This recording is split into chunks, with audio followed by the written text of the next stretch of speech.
Dear LCAO dealers, ఇప్పుడు మనకి forget password enter చేసిన తర్వాత పాస్వర్డ్ ఎలా సెట్ చేసుకోవాలో చూపిస్తాను మీకు.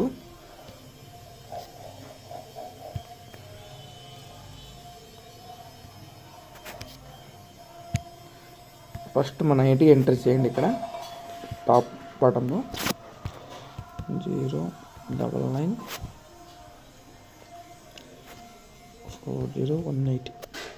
నెక్స్ట్ పాస్వర్డ్ ప్లేస్లో 10994018 ఎంటర్ చేసిన తర్వాత మీకు ఏదైతే మనకు మెసేజ్ వచ్చిందో ఆ మెసేజ్ ఎంటర్ చేయాలి. ఇక్కడ చూడండి, XSSS 206791.